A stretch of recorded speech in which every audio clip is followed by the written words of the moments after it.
Apa kata Ustadz dari Makassar dalam sebuah ceramah YouTube-nya? Itu pelawak, kata dia. Itu orang hanya melawak bisa ceramah sampai ke Malaysia.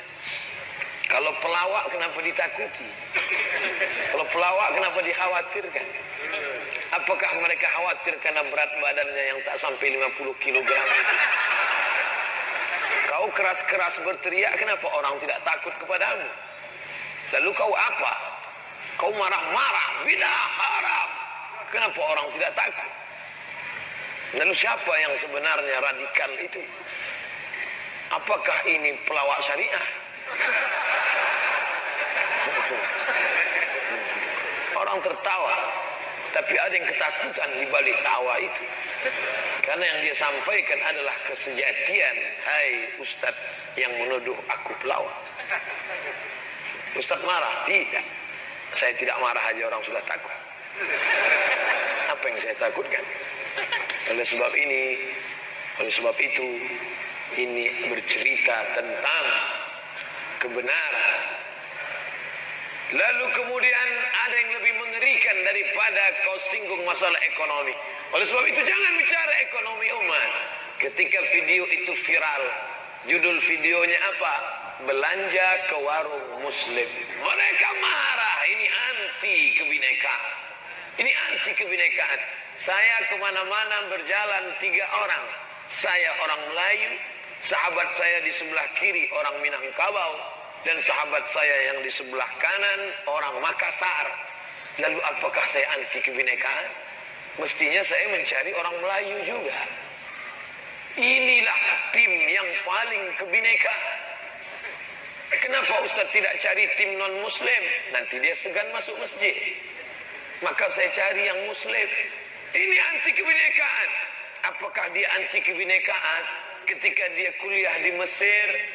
Dia menyewa rumah yang dia sewa bukan rumah Mustafa, rumah yang dia sewa bukan rumah Ahmad, rumah yang dia sewa bukan rumah Muhammad, rumah yang dia sewa, dia kontrak adalah rumah Baba Yosef Hana yang agamanya Kristen Ortodok Koptik, yang dia sembah anak Allah Bapa Rohul Kudus. Dan mereka bertetangga dekat, hanya berpisah lantai saja.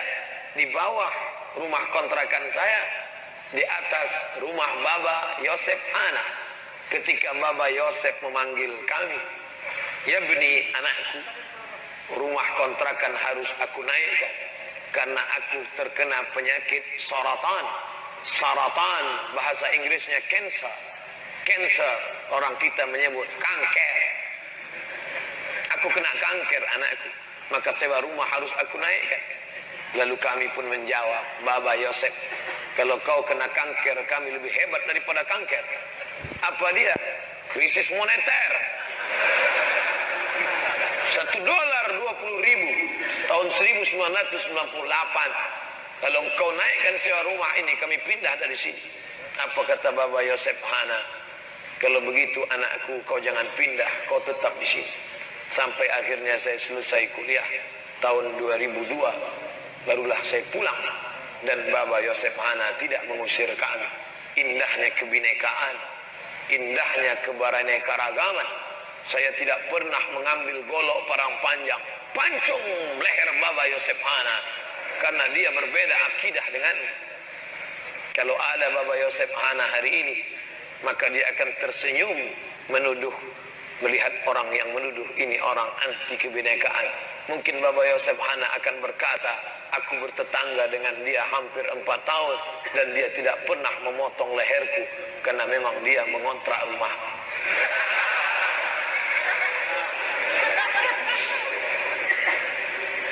Gerakan belanja ke warung muslim.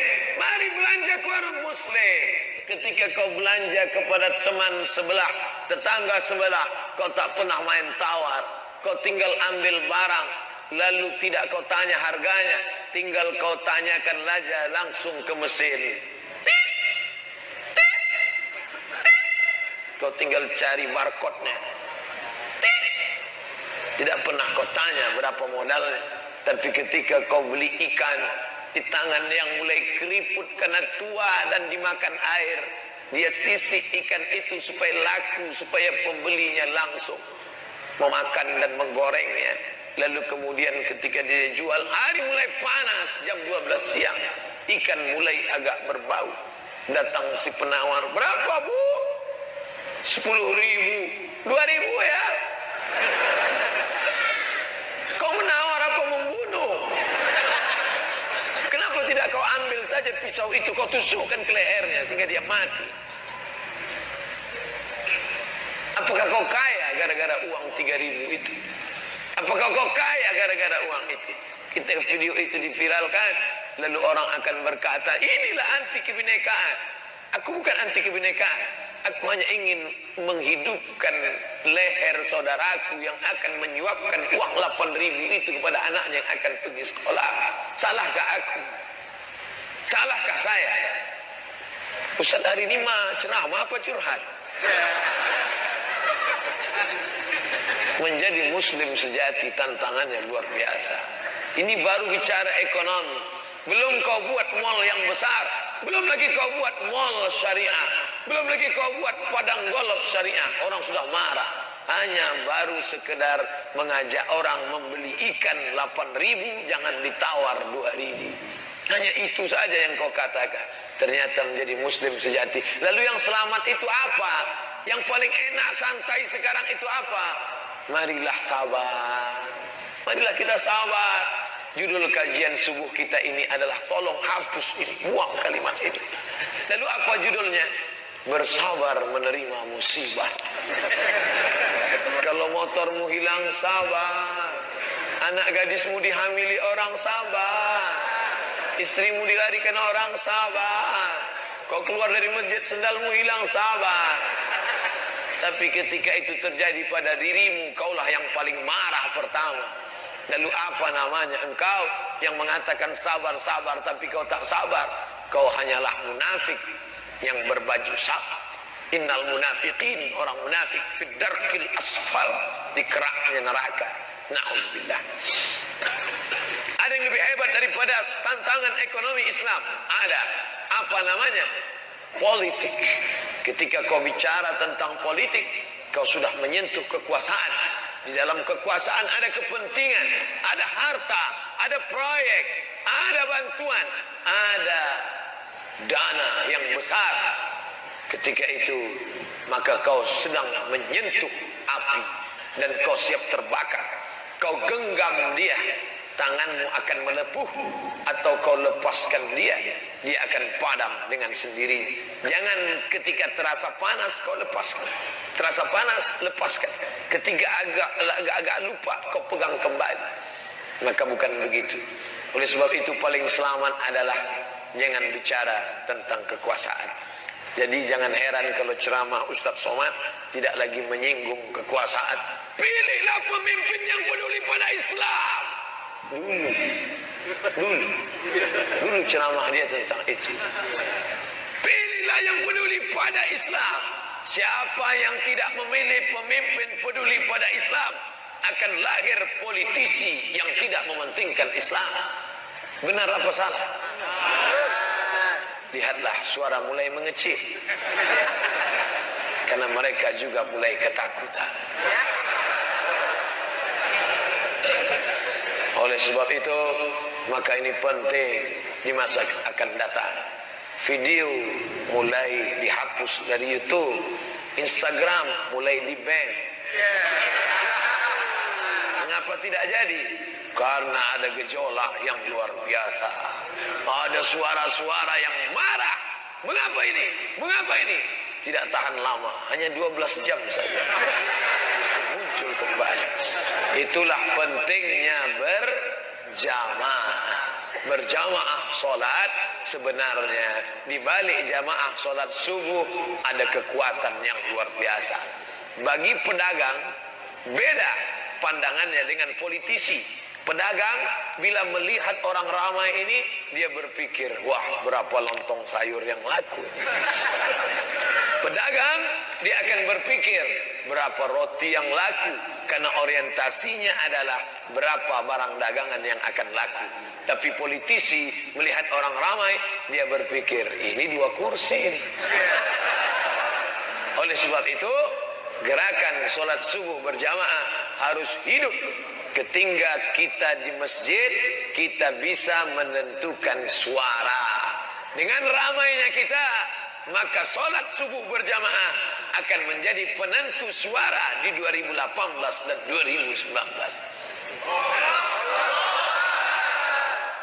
Jangan main-main dengan gerakan sholat subuh berjamaah. Jika DPT 300.000 daftar pemilih tetap, maka 150.000 plus 1 kekuasaan ada di dalam tangan.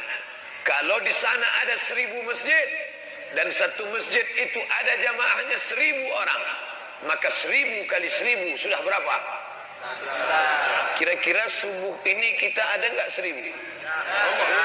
Insya Allah ada 1.000. Jangan katakan lebih, nanti berdosa kalau kurang. Katakan saja kurang lebih. Kita ada 1.000 dan di sana ada 1.000 masjid, maka 1.000 masjid bersatu. 1.000 kali 1.000 sama dengan 1.000.000. Dengan 1.000.000 suara kau sudah bisa menentukan. Sekali kau angkat tangan, kecemasan sudah ada di dalam hati.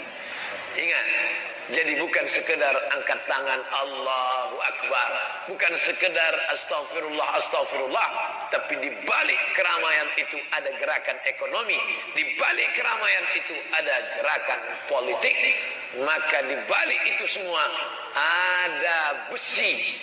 Besi disebut dia besi berani. Pernah dengar kata besi berani? Apa bahasanya? Magnet. Bahasa kerennya magnet. Bahasa berani. Magnet diletakkan, maka akan datang partikel-partikel kecil seperti pasir yang hitam. Kemana dia pergi akan lari. Maka besi berani ini harus dihabisi. Kenapa? Karena dia akan menjadi magnet, akan banyak mengumpulkan. Dihalangi dengan kain, dihalangi dengan kertas. Letakkan partikel itu di atas, letakkan magnet di bawah, putar ke kiri ke kanan, dia akan mengikut. Ustaz, kau tahu itu permainan kami waktu kecil. Bila ada yang tersenyum berarti sudah tua, karena anak sekarang tidak lagi tahu permainan itu. Ambil besi berani, mainkan, putarkan di pasir, letakkan di atas, lalu putar. Lihat, dia lari, dia lari, dia lari. Ini besi berani harus dihabisi, karena dia mengumpulkan partikel-partikel kecil.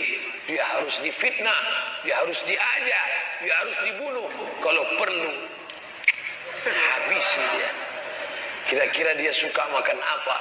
Nanti kita akan masukkan racun ke dalamnya. Itu yang dilakukan dulu oleh Yahudi kepada Sayyidina wa Maulana Muhammad sallallahu alaihi wasallam. Ustaz Somad bolak-balik jamaah berkata, Ustaz, nanti kau naik pesawat dengan minum di minuman pesawat, jangan makan makanan yang ada di pesawat. Ustaz, dengarkankah kalimat itu? Tidak. Kenapa? Saya lapar. Saya makan, saya minum. Apakah Ustaz tidak takut diracun? Tidak. Lalu kalau Ustaz mati, saya akan mati syahid. Penggantinya siapa? SIT, Insan Tama. Masuk satu iklan. Mereka yang akan bangkit bergejolak, satu hamba Allah yang miskin, miskin dagingnya, miskin ekonominya, miskin badannya, miskin artinya kasihan. Kasihan kami melihat dia di mana-mana ceramah, pasti orang di masjid bertanya, Ustaz sehat? Ustaz nampaknya lelah, wajah Ustaz lelah. Apa jawaban Ustaz? Saya diam aja. Lihat aja nanti. Kau kasih aja mikrofon, hilang ini semua.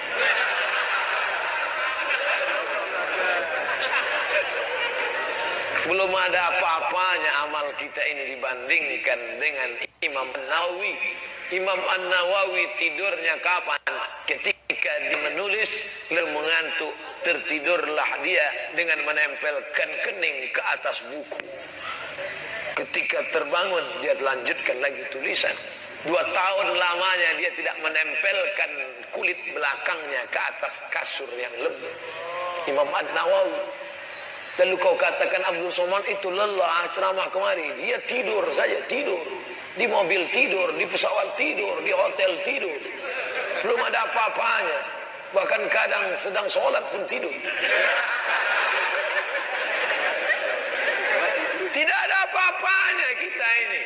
Belum ada apa-apanya dibandingkan Ahmad Al-Maraghi yang menulis tafsir Al-Maraghi. 10 tahun dia selesaikan tafsir itu. Apa kata dia? Aku sehari tidur hanya 4 jam karena aku perlu menulis tafsir Al-Maraghi. Aku mesti memperhatikan anak istriku. Aku juga harus menulis dan berceramah, mengajar di kampus. 4 jam aku tidur dalam sehari. 10 tahun aku selesaikan tafsir Al-Maraghi. Belum ada apa-apanya kita. Oleh sebab itu bandingkanlah dengan para ulama, dengan para mujahid fi sabilillah, maka kelelahan kita hari ini, kantuk adik-adik anak-anakku sekalian akan dibalas dengan surga Jannatul Na'im. Perjalanan ini singkat sahabat. Perjalanan ini singkat kawan. Perjalanan ini singkat sahabat.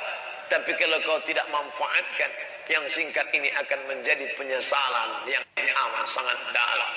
Jelas bainahuma barzakhun la yabghiyan, antara air laut dengan air tawar ada pemisah di tengah, la yabghiyan, dia tidak akan pernah bersatu. Antara muslim sejati dengan muslim abal-abal tidak pernah ada titik temu. Di sana ada sekuler, di sana ada liberal, di sana ada komunis, di sana ada Syiah, di sana ada kafir. Mereka satu. Partai itu bernama Aliansi Ahzab. Kapan? Dulu namanya Perang Ahzab. Hizib partai, Hizbani 2 partai, Ahzab partai-partai. Perang itu bernama Perang Ahzab karena ada 3 koalisi. Siapa dia? Yahudi, kafir musyrik, dan munafik. Perang itu bernama Perang Ahzab, tapi juga disebut dengan Perang Khandaq. Mengapa disebut Khandaq? Parit. Karena Salman Al-Farisi bertanya, wahai Rasulullah, bolehkah aku punya ide, strategi untuk menghadapi mereka? Apa idenya Salman? Bagaimana kalau kita buat parit panjang? Kita buat parit panjang dan lebar, sehingga kuda kafir musyrik tidak akan bisa masuk ke kota Madinah. Silakan. Maka digarilah parit panjang. Parit panjang itu bahasa Arabnya Khandaq. Maka perang itu disebut dengan Perang Khandaq. Disebut juga dengan Perang Ahzab. Koalisi 14 abad yang lalu sudah diajarkan koalisi. 3 berkoalisi. Kafir, musyrik, munafik, dan Yahudi berkoalisi. Maka jangan heran dengan koalisi-koalisi ini, karena ini biasa dalam perjalanan panjang. Hanya orang yang baru tahu sejarah saja yang terbengong dan terbingung. Bagi kita ini suatu yang biasa. Di mana muslim berada? Muslim sejati berada di tengah kancah peperangan. Mereka tidak takut sedikit pun. Kenapa? Karena mereka sholat di masjid, dan orang yang sholat di masjid itu sifatnya 5. Innama ya'muru masajid Allah man amana billah, beriman kepada Allah, wa aqamas shalah, beriman kepada Allah dan hari akhirat, wa aqamas shalah, menegakkan sholat, wa ataz zakah, membayar zakat, walam yakhsha illallah, dan dia tidak takut kecuali hanya kepada Allah Subhanahu wa taala saja. Takutkah Abdul Somad? Tidak. Mengapa Abdul Somad tidak takut? Di sebelah kiriku tentara, di sebelah kananku polisi, di sebelah kananku pengacara, di sebelah kiriku jawara. Apa namanya? Japar. Jawara dan pengacara. Apa yang ditakutkan? Apa yang dikhawatirkan Ustaz Somad? Dari mulai pintu sampai ke dalam, para jawara-jawara dengan golok-goloknya luar biasa. Padahal itu diasah tajam, bukan untuk sekarang. Nanti Idul Adha baru dia. Insya Allah kita semua tidak takut kecuali kepada Allah Subhanahu wa taala. Ternyata dia yang ceramah orang tersenyum, dia yang ceramah orang tertawa, Orang tidak menganggap itu sebagai sesuatu yang serius, tapi ada yang ketakutan, ada yang kekhawatiran, ada. Ternyata orang kalau sudah takut, orang tertawa pun orang takut.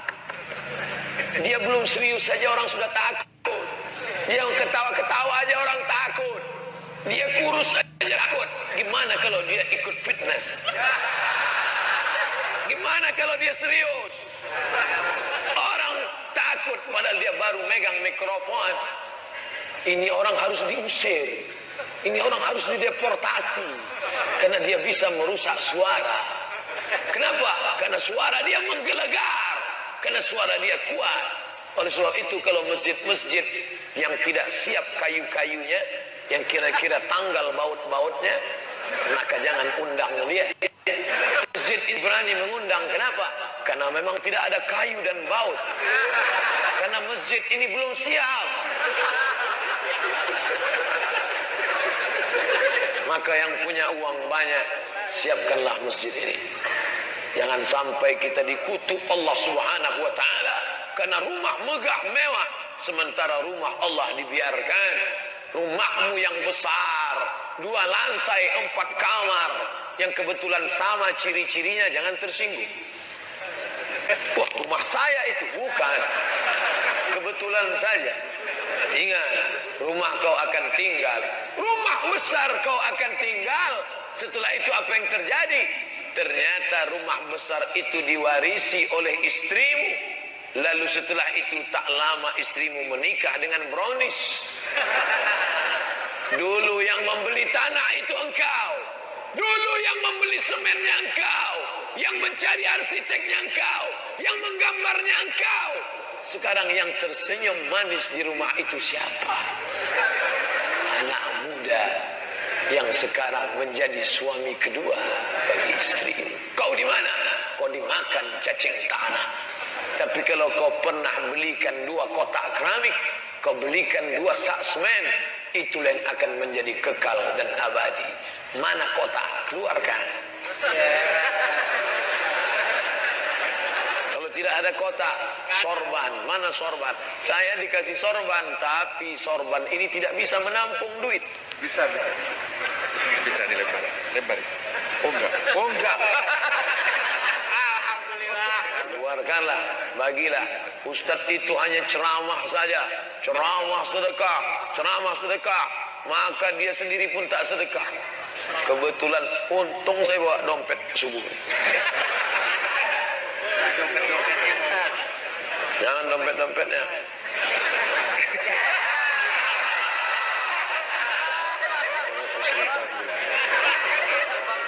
Yang ada isinya Muhammad Husni Tamrin. Satu lagi Pangeran Antasari. Agak besar dikit, itu Tuanku Imam Bonjol. Agak besar lagi itu bukan Sultan Mahmud Badarudin. Baru banyak betul duit 2000.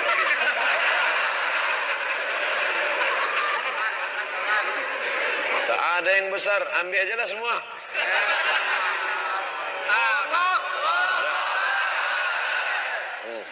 Inilah ceramah yang paling menyedihkan selama. Asal dilihat ke sana menetes air mata. Dah, bawa ke sana. Kelilingkan terus. Yang tidak ada duitnya, masukkan kartu-kartu ATM-nya ke dalam. Lengkap sama PIN-nya sekalian. Itulah yang akan menolong di hadapan Allah Subhanahu wa taala. Itulah yang akan menjadi bekal kita menghadap Allah Subhanahu wa taala. Ma'akal tafa'afnaita, yang kau makan busuk. Wa malabista fa'ablaita, yang kau pakai lapu. Tak perlu ribut bersuara, karena mengeluarkan duit tak perlu pakai suara. Ribut, rupanya 2000 perak. Saudaraku yang dimuliakan Allah Subhanahu wa taala, kita tak perlu khawatir, tak perlu takut. Anak-anak muda yang ada di hadapan saya ini sekarang, ini yang akan menjadi besi berani, magnet 10 tahun yang akan datang. Khawatir luar biasa. mereka dirusak dengan sekuler, mereka dirusak dengan liberal, mereka dirusak oleh komunis, mereka dirusak oleh aliran sesat, mereka dirusak oleh sinetron Korea, mereka dirusak oleh boy band, mereka dirusak oleh lady boy, bencong, mereka dirusak oleh HIV/AIDS, mereka dirusak oleh zina. Tapi insya Allah mereka tidak akan rusak. Kenapa? Mereka akan dididik sekolah Islam terpadu.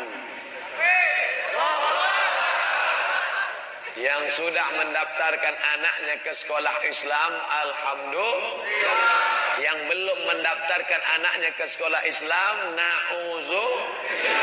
matilah kau dimakan cacing tanah. Memangnya nanti kalau sakratul maut, anak kau yang pandai main keyboard, kau panggil guru keyboard, kau bayar sekian juta. Nanti kalau kau mati, anakmu akan membuka keyboard, akan dinyanyikannya lagu ayah. Kau terimalah lagu beserta keyboard-keyboardnya di alam barzakh. Tapi anakmu yang sekolah di Islam terpadu, dialah yang akan membaca di tengah malam, Rabbighfirli wa liwalidayya warhamhuma kama rabbayani shaghira. Mudah-mudahan itu anak kita insyaallah. Dengar suaranya kecil mengucapkan amin, kata dia.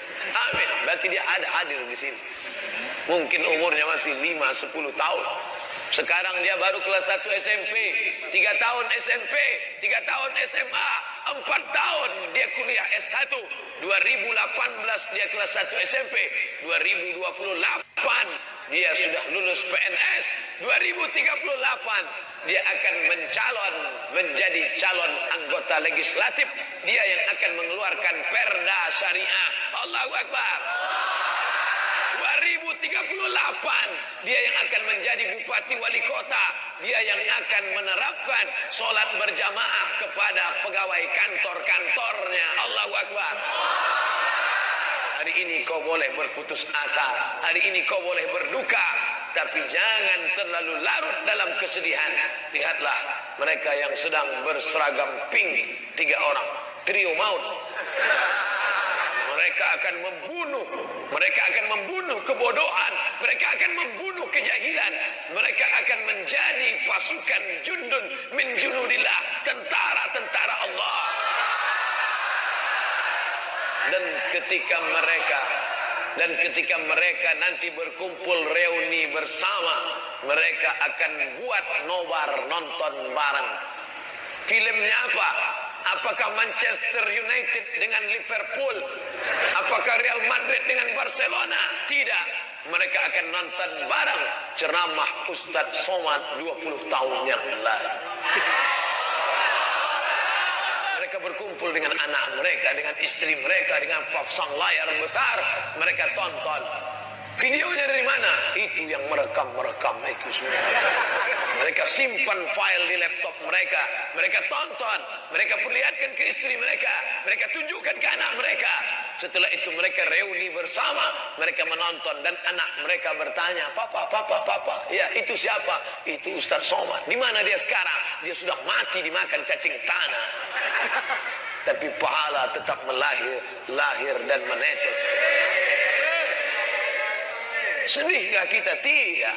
Abdul Somad tidak pernah sedih sedikit pun, karena mati hanyalah perpindahan. Dulu pun aku juga pindah dari alam ruh, pindah ke alam rahim, dari alam rahim pindah ke alam dunia, dari alam dunia pindah ke alam barzakh, dari alam barzakh pindah ke surga bersama Nabi Muhammad sallallahu alaihi wasallam.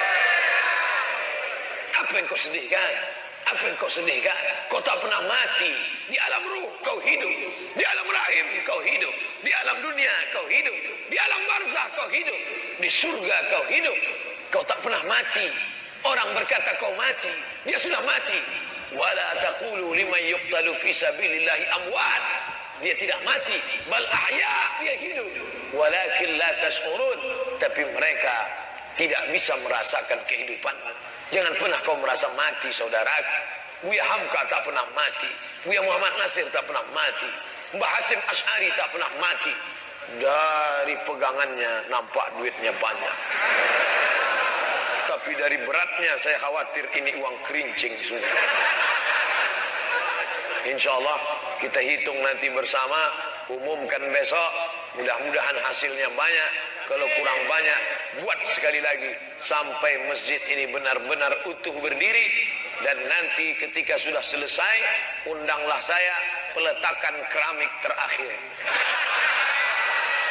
Jangan undang saya peletakan batu pertama, karena saya trauma. Masjid yang saya letakkan batu pertama sampai sekarang belum selesai. Setiap saya lewat di situ saya merasa berdosa. Dan sampai sekarang saya tidak mau diundang pengajian ke situ. Karena pasti judulnya ya dana ya dana. Ya dana ya dana ya dana dana. Ya Allah, selesaikanlah masjid kami ini ya Allah. Setiap kami melihat dinding-dindingnya sakit hati. Udah menangis, tak juga keluar duit. Saudaraku yang dimuliakan Allah Subhanahu wa taala, kita bertemu subuh ini, pertemuan kita ini karena Allah, bertemunya di rumah Allah bersama hamba-hamba Allah yang dikaji hadis-hadis Rasulullah. Tidak ada yang kita inginkan kecuali mencari ridha Allah Subhanahu wa taala. Yang kita inginkan hanya satu, Allahumma khtim lana bi husnil khatimah wa la takhtim alaina bi su'il khatimah. Saya diberikan informasi Ustaz hanya ceramah sampai 6.15 saja. Sisanya